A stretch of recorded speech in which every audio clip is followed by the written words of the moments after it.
Welcome to my YouTube channel Reema science point. आज मैंने आपसे बोला था कि मैं एक क्रोमोसोम और क्रोमेटिड, नंबर ऑफ सेंट्रोमियर, इनसे रिलेटेड आपको एक चार्ट के बारे में बताऊंगी। तो मैं आज उसी के बारे में आपसे डिस्कस करूंगी। तो चलिए स्टार्ट करते हैं। क्योंकि कभी कभी क्वेश्चन में पूछ लिया जाता है कि आपका जीवन फेज में नंबर ऑफ क्रोमोसोम या नंबर ऑफ क्रोमेटिन, क्योंकि जीवन से लेके हमारा प्रोफेज तक तो हम क्या कहते हैं, क्रोमेटिन ही कहते हैं। उसके बाद मेटाफेज में हमारा जो क्रोमेटिन है वो कंडेंस हो गए, किस में कन्वर्ट हो जाता है, क्रोमोसोम में। तो चलिए समझते हैं। अगर हम जीवन की बात करें तो अब यहाँ पे आप ऐसा समझिए कि अगर हम नंबर ऑफ क्रोमोसोम हम 1 ले रहे हैं, यहाँ पे मैं आपको 1 लेके बता रही हूँ क्रोमोसोम नंबर। तो ये इस तरीके से, और इसके अंदर क्या है, इसका जेनेटिक मटेरियल है। तो अगर हम यहाँ पे देखें तो यहाँ पर क्या है, आपका एक क्रोमेटिन है और क्या है, एक ही क्रोमेटिड है, एक ही सेंट्रोमियर है, 2 काइनेटोकोर है। मैंने आपको इससे पहले बताया था कि काइनेटोकोर क्या होता है, क्रोमेटिन क्या होता है और क्रोमेटिड क्या होता है। तो अगर आपको इस बारे में नहीं पता तो आप मेरा इससे पहले वाला लेक्चर देखिए, उसमें मैंने एक्सप्लेन किया हुआ है कि टेलोमियर भी क्या होते हैं।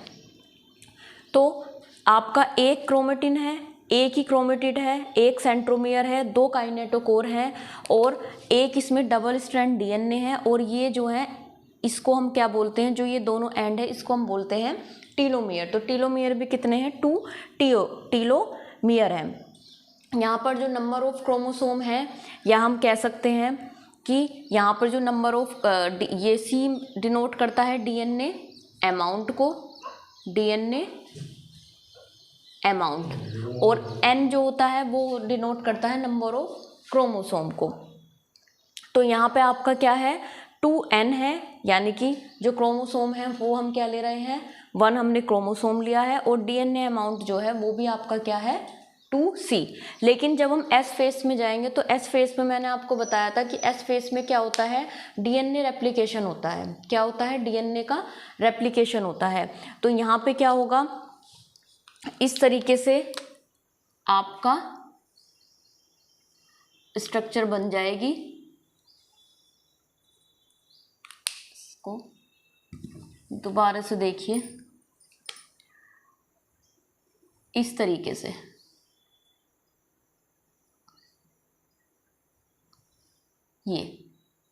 तो ये हमारा क्या होगा, ये हमारा क्रोमेटिन तो एक ही है, क्रोमेटिन तो इसमें हमारा एक ही है, लेकिन क्रोमेटिड क्या हो गए, क्रोमेटिड हमारे यहाँ पे कितने हो गए, 2 हो गए, क्योंकि ये क्या है, सिंथेसाइज फेज है। तो यहाँ पे क्या हुआ है, डीएनए का रेप्लिकेशन हुआ है, इसलिए यहाँ पर 2 डबल स्ट्रैंड डीएनए आ गया। क्या आ गया, 2 जो डीएनए मटेरियल है वो कितना हो गया, 2 हो गया डबल स्ट्रैंड डीएनए, जबकि यहाँ पे कितना था, 1 था। क्रोमेटिड यहाँ पे कितने थे, 1, यहाँ पे कितने हो गए, 2। काइनेटोकोर यहाँ पर भी कितने होंगे, 2। टीलोमियर कितने हो गए, 4 हो गए, क्लियर। और सेंट्रोमियर एक ही है। और यहाँ पे क्या हुआ, नंबर ऑफ क्रोमोसोम तो 2n ही रहेंगे, लेकिन जो डीएनए का अमाउंट है वो बढ़ गया।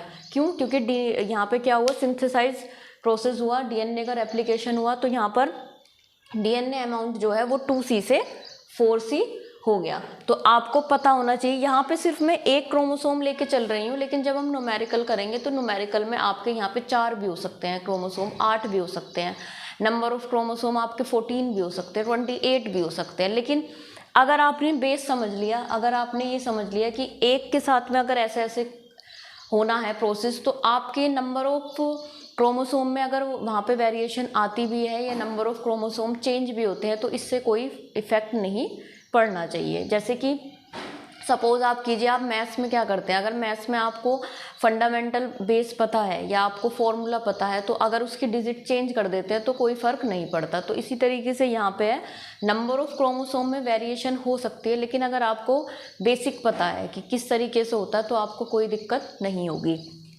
इसके बाद G2 और प्रोफेस में जो है आपका सेम रहता है, क्रोमेटिन और क्रोमेटिड और ये सब पूरा आपका क्या रहता है, सेम रहता है। मेटाफेस में आके क्या होता है, मेटाफेस में आके सिर्फ एक चेंज होता है कि जो क्रोमेटिन है वो आपका किस में चेंज हो जाता है, क्रोमोसोम में। जो आपका क्रोमेटिन है वो किस में हो जाता है, क्रोमोसोम में। बाकी आपका क्या रहता है, सेम रहता है।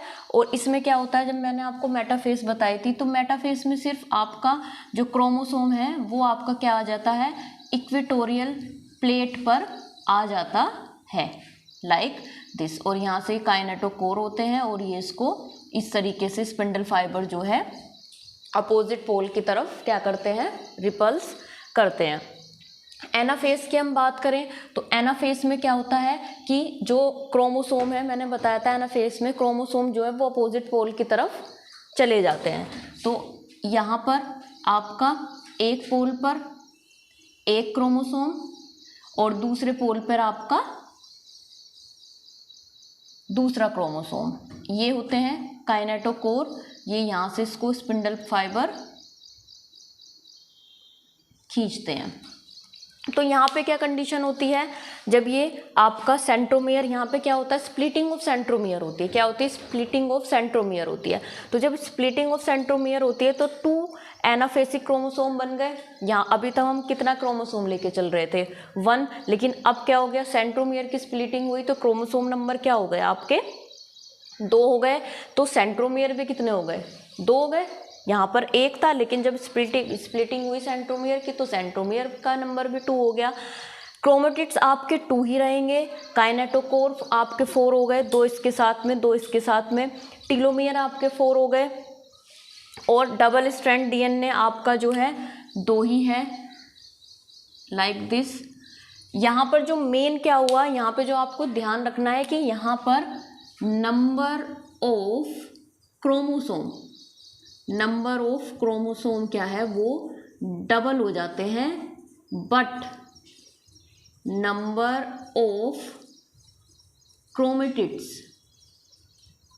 Remain same. ये आपको ध्यान रखना है। यहाँ पे हमने क्या देखा कि नंबर ऑफ क्रोमोसोम आपके कितने हो गए, डबल हो गए। तो यहाँ पे हम 2n लेके चल रहे थे, यहाँ पे कितने हो गए, 4n, लेकिन नंबर ऑफ क्रोमेटिड सेम रहेगा और डीएनए का जो अमाउंट है वो सेम रहेगा। तो डीएनए अमाउंट यहाँ पे 4c ही रहेगा। यहाँ तक आपको क्लियर हुआ। इसी तरीके से यहाँ पे तो हम आपका एक क्रोमोसोम लेके चल रहे थे, लेकिन अगर हम 2 क्रोमोसोम लेके चलते तो आपका यहाँ पर क्या हो जाता, एनाफेस में डबल हो जाते। 8 क्रोमोसोम लेके चलते तो उसके डबल हो जाते। तो सिर्फ आपको इतना ध्यान रखना है कि एनाफेस में आने पर नंबर ऑफ क्रोमोसोम डबल होते हैं, लेकिन नंबर ऑफ क्रोमेटिड्स पर कोई इफेक्ट नहीं पड़ता और डीएनए अमाउंट भी आपका क्या होता है, सेम रहता है। टीलोफेस में क्या होगा, टीलोफेस में भी सेम कंडीशन रहती है। सिर्फ टीलोफेस में क्या होता है कि जो है 2 इंडिविजुअल आपको डॉटर सेल मिलती है जिसका अपना खुद का जेनेटिक मटेरियल होता है। तो ये था मेन कॉन्सेप्ट जो आपको पता होना चाहिए। आपको इसी तरीके से याद रखना है, लेकिन इसको रटना नहीं है, इसको समझना है, क्योंकि नंबर ऑफ क्रोमोसोम आपके वेरिएशन हो सकते हैं, डिफरेंट हो सकते हैं। क्योंकि जब हम न्यूमेरिकल करेंगे तो यहाँ पर नंबर ऑफ क्रोमोसोम 4 भी हो सकते हैं, 8 भी हो सकते हैं, 14 भी हो सकते हैं। तो इसको समझना है, रटना नहीं है। I hope you understand today topic, and if you like my videos so please subscribe my channel. Thank you.